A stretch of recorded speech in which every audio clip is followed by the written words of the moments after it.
কোথায় মোল্লার বাড়ি, চোখে একটু ফু দিয়ে নিয়ে আসি, চোখটা একটু ডাক্তারের কাছে দেখায় নিয়ে আসি। একটা দেহের ভিতরে চোখ আক্রান্ত হয়ে গেলে দেহের অন্যান্য অঙ্গ প্রত্যঙ্গগুলো স্থির থাকতে পারে না। একটা দেহের ভিতরে মাথা ব্যথায় আক্রান্ত হয়ে গেলে অন্যান্য অঙ্গ প্রত্যঙ্গগুলো স্থির থাকতে পারে না। নবীজি বললেন, আল মুমিনুনা কারাজুলিন ওয়াহিদিন, দুনিয়ার যত মুমিন আছে, দুনিয়ার যত মুসলমান আছে, হোক সেটা স্বরূপের গোপের বাসিন্দা, হোক সেটা আল্লাহর দরগার বাসিন্দা, হতে পারে সে ভেড়ামারায় বসবাস করে, হতে পারে সে পাবনা অথবা কুষ্টিয়ায় বসবাস করে, বাংলাদেশে থাকতে পারে, ইন্ডিয়া, পাকিস্তান, মায়ানমারে থাকতে পারে, পৃথিবীর এক প্রান্ত থেকে আরেক প্রান্ত যেখানেই বসবাস হোক না কেন, শুধুমাত্র ঈমানের কানেকশন থাকবার কারণে এই মুমিনগুলো একে অন্যের ভাই, একে অন্যের একটা দেহের অঙ্গের মতো। কেউ যদি ব্যথায় আক্রান্ত হয়ে যায়, কেউ যদি দুশমন ইসলামের মাধ্যমে আক্রান্ত হয়ে যায়, দুনিয়ার কোনো প্রান্তের মুসলমানরা শান্তিতে স্থির থাকতে পারে না। ওইখানে ওরা কষ্ট পাচ্ছে, আমরা এনে এত মাতামাতি করবো কেন? কোথায় গাজার ভিতরে তাদের উপরে হামলা হচ্ছে, কোথায় কাশ্মীরে তাদের উপরে হামলা হচ্ছে, কোথায় ভারতে তাদের ঘরবাড়ি ভেঙে দিচ্ছে। আমাদের কি হয়েছে? আমাদের কি হয়েছে? যদি মুমিন কামেল মুমিন হয়ে থাকে, ঈমানের দাবিতে যদি সত্যবাদী হয়ে থাকে, পৃথিবীর যে কোনো প্রান্তে একজন মুমিন আক্রান্ত হবে তো দুনিয়ার সব মুমিনরা জীবন বাজি রেখে দাঁড়িয়ে যাবে আমার ভাইয়ের সম্মান, আমার ভাইয়ের ইজ্জত, আমার ভাইয়ের মর্যাদা, আমার ভাইয়ের নিরাপত্তা নিশ্চিত করবার জন্য প্রয়োজনে আমি আমার জীবন বিলিয়ে দেব। প্রতিবেশী হওয়ার সাথে সাথে যদি মুমিন হয় তাহলে ইসলামী ভ্রাতৃত্বের দাবিদার, সে হক সংরক্ষণ করে সে। 3 নাম্বার, যদি সে আত্মীয় হয়, আত্মীয়তার সম্পর্কও সে হক 3 নাম্বারের অধিকার সংরক্ষণ করে। আরেক প্রকারের প্রতিবেশী আছে যারা 2টা অধিকার সংরক্ষণ করে, এক প্রতিবেশী হিসাবে, 2 নাম্বার মুসলমান ভাই হিসাবে।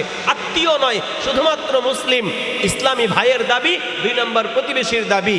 আর 3 নাম্বার এমনও প্রতিবেশী আছে যারা আমার কাছে একটা হকের পাওনাদার, যদি সে শুধু প্রতিবেশী, আমার আত্মীয়ও নয়, মুসলিম ভাইও নয়, বিজাতি, বিধর্মী, ইহুদি, নাসারা, বৌদ্ধ, খ্রিস্টান, হিন্দু, তাও যদি হয়, নবীজি বললেন সেও প্রতিবেশী হিসাবে তোমার কাছে প্রতিবেশীর হকের দাবিদার। এ হাদিস হযরত আব্দুল্লাহ ইবনে আমর রাদিয়াল্লাহু তাআলা আনহু থেকে বর্ণিত। ইসলাম শান্তির ধর্ম, শুধু মুসলমানদের জন্য শান্তি নিশ্চিত করে না। ইসলামের সৌন্দর্য যদি কোনো বেঈমানও দেখে, ইসলামের সৌন্দর্য কোনো বিজাতি বিধর্মীয় যদি প্রকৃত অর্থে দিল দিয়ে দেখে, সে ইসলামের বিরুদ্ধে কোনো ধরনের কটূক্তি করতে পারে না, ইসলামের বিরুদ্ধে দাঁড়াইতে পারে না। কারণ ইসলাম একমাত্র জীবন বিধান যেটা সমগ্র মানব জাতির শান্তি এবং নিরাপত্তা নিশ্চিত করে দুনিয়াতে আখিরাতে। ইসলামে শুধু মুসলমানদের শান্তি আর নিরাপত্তার বিধান রয়েছে না, ইসলাম মুসলমান অমুসলিম নির্বিশেষে সমস্ত মানব সভ্যতার শান্তি এবং নিরাপত্তা নিশ্চিত করে।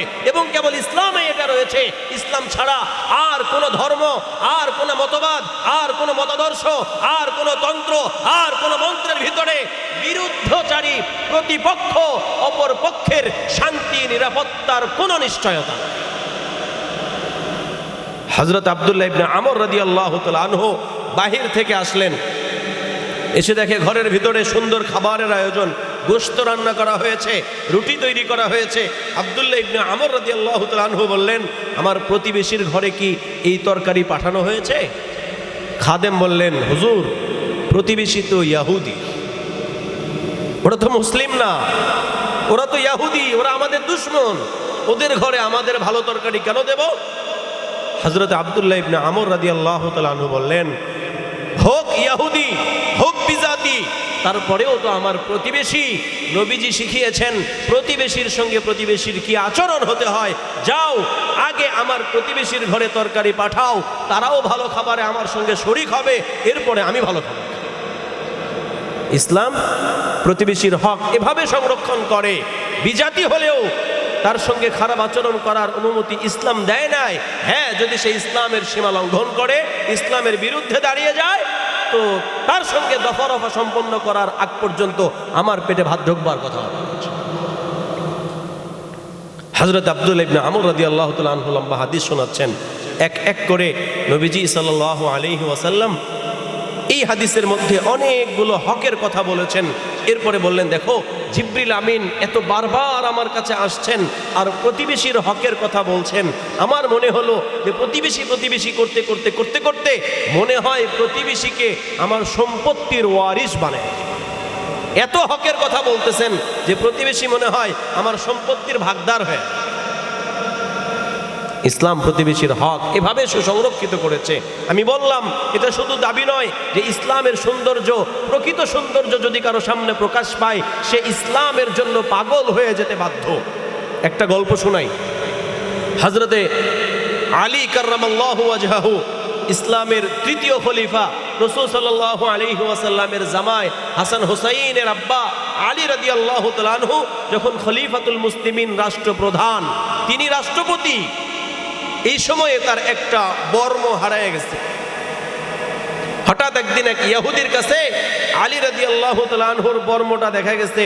আলী রাদিয়াল্লাহু তাআলা আনহু ইহুদির কাছে গিয়া বলছেন, ভাই বর্মটা আমার। কে বলছেন? রাষ্ট্রপ্রধান, শুধু আলী নন, তিনি রাষ্ট্রের প্রধান ব্যক্তি, খলিফাতুল মুসলিমিন। তার রাষ্ট্রের একজন সাধারণ নাগরিক, তাও আবার বিজাতি, সাধারণ নাগরিক, তাও আবার বিধর্মী ইহুদির কাছে গিয়া হযরতে আলী রাদিয়াল্লাহু তাআলা আনহু বলছেন, ভাই তোমার কাছে যেই বর্মটা দেখা যায় এই বর্মটা তো আমার। ইহুদি বলে, না এটা আমার। হযরতে আলী বলেন, না এটা আমার। দুজনের ভিতরে তর্ক, দুজনের ভিতরে কিছুক্ষণ পর্যন্ত তর্ক চলার পরে হযরতে আলী বললেন, চলো চলো কাজীর দরবারে যাব, আদালতে যাই, বিচারকের কাছে ফয়সালা হবে বর্মটা কার। হযরতে আলী ইহুদিকে ধরে নিয়ে কাজীর দরবারে চলে গেছে।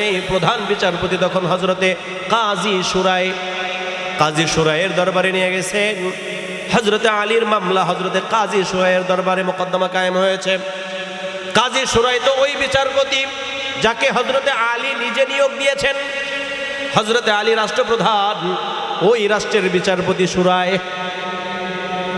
দুনিয়ার বাস্তবতায় কি মনে হয়? যেই দল ক্ষমতায় ওই দলের বিচারপতি, ওই দলের ক্ষমতাসীন কোন নেতা, প্রধান নেতা হওয়া লাগবে না, একেবারে ওয়ার্ড লেভেলের কোন নেতাও যদি তার কাছে কোনো বিচার নেওয়া যায়, মামলার আসামি যদি বিরোধী দলের কেউ হয়, সাক্ষী লাগবে না, প্রমাণ লাগবে না, মামলা দায়ের হওয়ার আগে আসামি গ্রেফতার শুধু হবে না, রিমান্ডে বসে থাকবে। হ্যাঁ, সাক্ষী লাগে না, প্রমাণ লাগে না, ফাঁসি হয়ে যায়।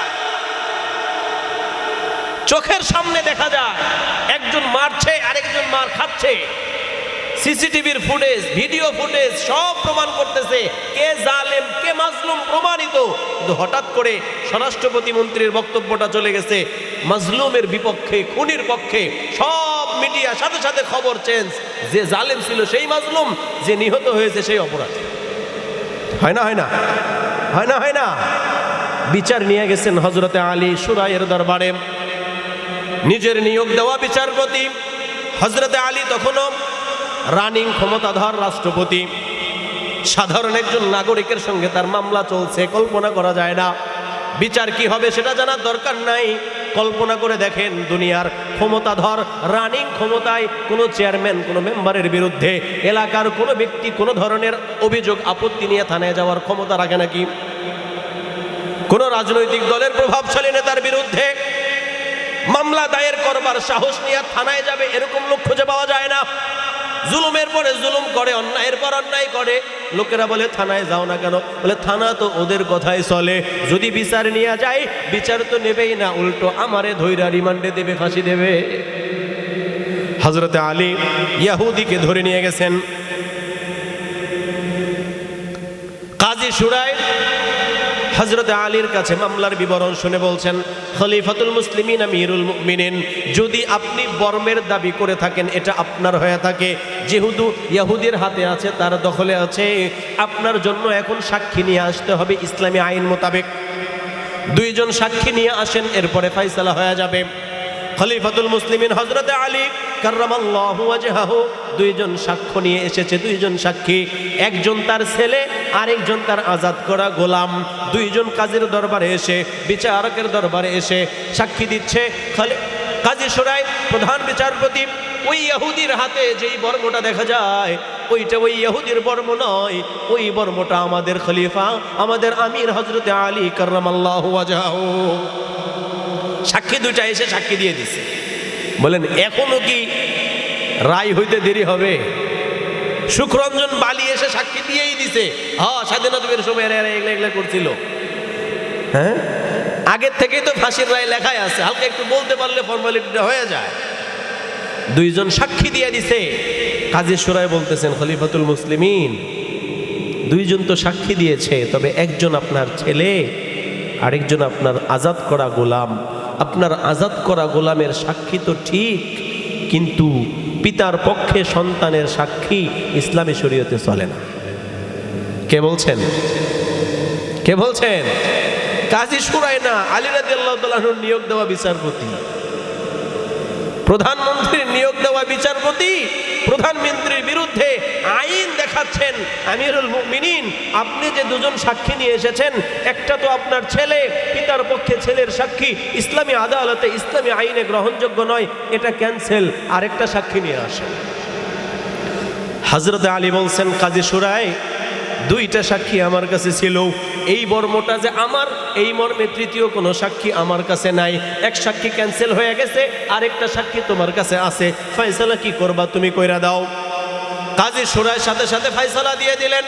আমিরুল মুমিনিন খলিফাতুল মুসলিমিন, ইসলামী আইন মোতাবেক দাবিদার যদি দুইটা সাক্ষী দিতে না পারে, মামলার রায় তার পক্ষে যাবে না, সে ডিগ্রি পাবে না। যান, আজকে এই বর্মটা আপনার নয়, প্রমাণিত হয়ে গেল বর্মটা ইহুদি। সুবহানাল্লাহ বলবেন না? এ বিচার দুনিয়ায় খুঁজলে পাওয়া যাবে কোথাও? এ বিচারের নজির ইসলাম ছাড়া কেউ দেখাইতে পারে না। আমি বলছি, ইসলামের সৌন্দর্য যদি কেউ দেখে, সে ইসলামের প্রতি অবশ্যই অবশ্যই পাগল হয়ে ছুটে আসতে বাধ্য হবে। মুসলমানরা ইসলামী আচরণ ছেড়েছি, ইসলামের স্বভাব সভ্যতা সবকিছু হারিয়েছি, যার কারণে আমাদের দেখলে অন্যরাও নাক ছিটকায়। আমাদের ভিতরে না আছে সততা, না আছে আমানতদারিতা, না আছে সত্যবাদিতা, যার কারণে সমাজের কাছে আমাদের আস্থাও নাই, বিশ্বস্ততাও নাই, গ্রহণযোগ্যতাও নাই। আমরা নামমাত্র মুহাম্মদ যুক্ত করে মুসলমান হয়েছি। ইসলামের সব সৌন্দর্যগুলো আমার ভিতরে সরাইয়া দিই, আমার ভিতরে ফিটিং করি। সেদিনে ইসলামের জয় যেভাবে ছিল, ইসলামের প্রতি মানুষের আস্থা যেমন ছিল, মুহাম্মদকে মারবার জন্য সারাদিন চেষ্টা করে, মুহাম্মদকে মক্কা ছাড়া করবার